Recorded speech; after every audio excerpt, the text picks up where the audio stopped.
Morning बच्चों। आज हम बच्चों संचयन का पाठ कल्लू कुमार की उन्ना कोटी इसकी पुनरावृत्ति यानी इसकी रिवीजन करने जा रहे हैं। ये चैप्टर आप पहले भी पढ़ चुके हैं, है ना, और इसका हम टेस्ट भी ले चुके हैं। तो चलिए आज हम इसकी दोबारा से रिवीजन करते हैं। तो सबसे पहले हम जान लेते हैं कि कल्लू कुमार की उन्ना कोटी के जो मुख्य पात्र हैं वो कौन कौन से हैं। तो इसके मुख्य पात्र हैं बच्चों, इसके लेखक विक्रम सिंह, कल्लू कुमार जिसके ऊपर ये कहानी है ना, और उसके बाद है वहाँ के लोक गायक होते हैं जिनका नाम है हेमंत कुमार जमातिया, और गायिका है लोक गायिका मंजू ऋषिदास और शिवजी एवं पार्वती जी। ठीक है, तो इस चैप्टर के मेन कैरेक्टर ये हैं। अब शुरुआत होती है कहानी की लेखक की दिनचर्या से कि लेखक आमतौर पे जो है सूर्योदय जब होता है, सुबह सूरज निकलता है तो उस समय वो उठ जाता है और प्रायः अपनी चाय भी वो खुद ही बनाता है, और चाय के साथ अखबार पढ़ना उसको बहुत अच्छा लगता है, क्योंकि लेखक का ये मानना है कि इससे उसे पूरा दिन कार्य करने के लिए ऊर्जा मिलती है।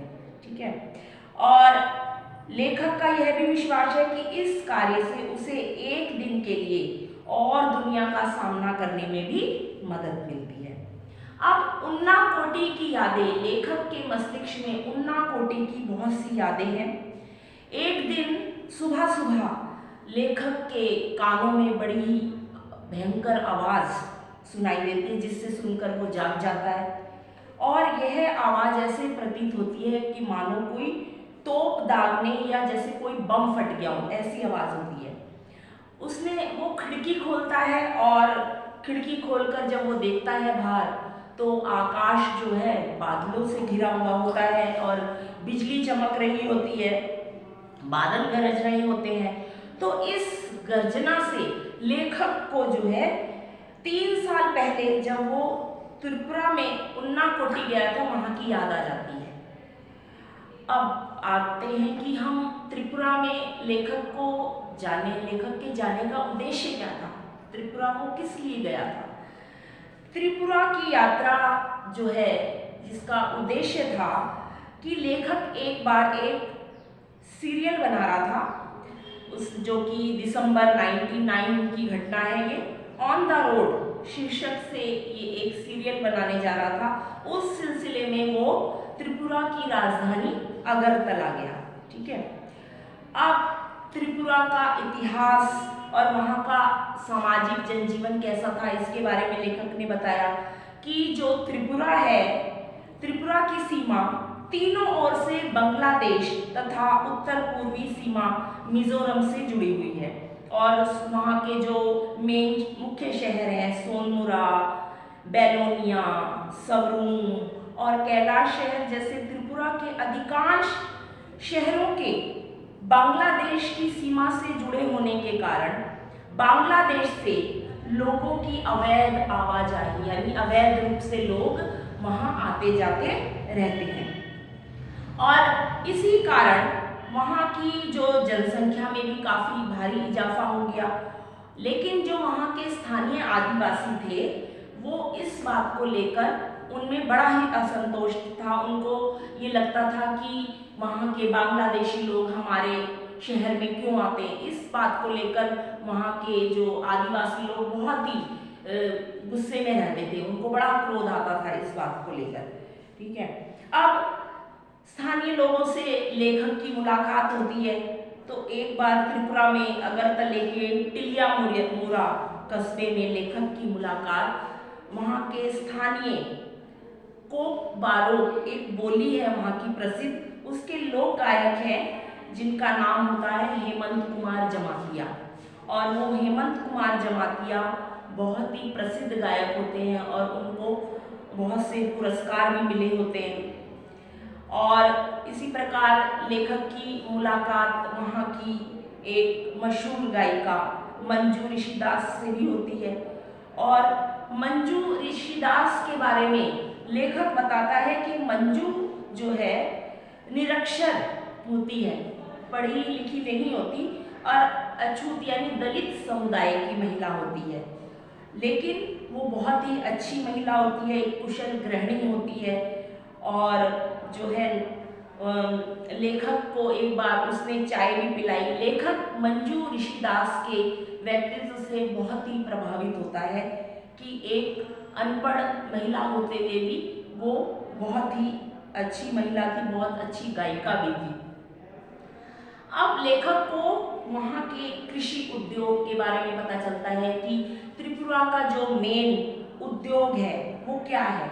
इस दौरान, इस यात्रा के दौरान लेखक ये जानता है कि उत्तरी त्रिपुरा में अगरबत्तियों के लिए बांस की पतली, जो अगरबत्ती हम बनाते हैं उसके लिए बांस की पतली पतली सीकें तैयार की जाती है।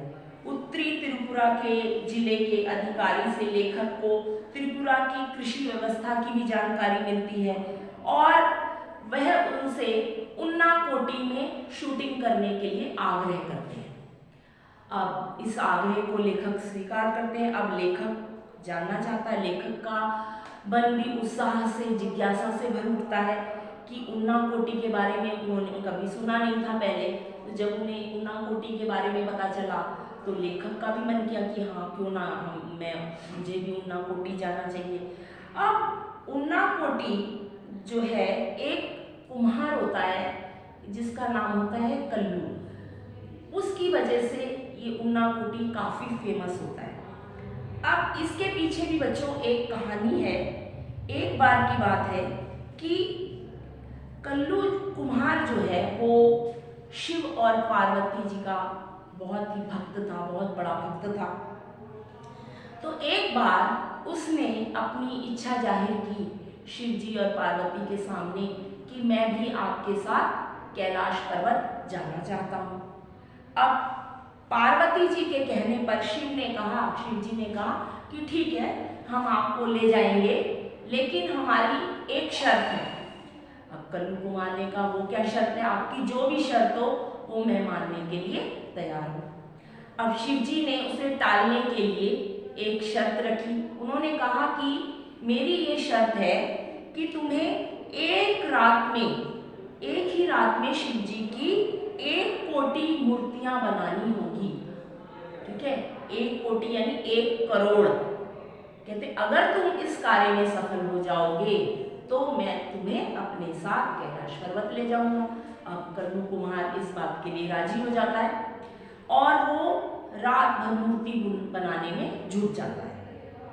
जब प्रातः होती है, सुबह होती है, उन मूर्तियों को गिना जाता है। जब मूर्तियों को गिनते हैं तो 1 करोड़ में सिर्फ 1 मूर्ति कम रह जाती है।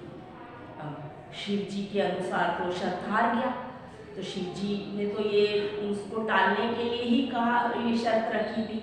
अब शिव जी कहते नहीं भाई, आप तो जो मैंने शर्त आपके सामने रखी थी आप वो शर्त हार गए, तो इसलिए आप हमारे साथ कैलाश पर्वत नहीं जा सकते। और ऐसा कह के शिव और पार्वती उसको उन्नाकोटी में ही छोड़कर चले जाते हैं। तो उन्नाकोटी जो है कल्लू कुमार की वजह से बेहद प्रसिद्ध है। उन्नाकोटी का नाम जब लेखक का सुनता है और उसके बारे में जब उसको कहानियाँ ये सारी पता चलती हैं तो उसका मन भी मतलब तभी उसने वहाँ पर शूटिंग करने का मन बनाया।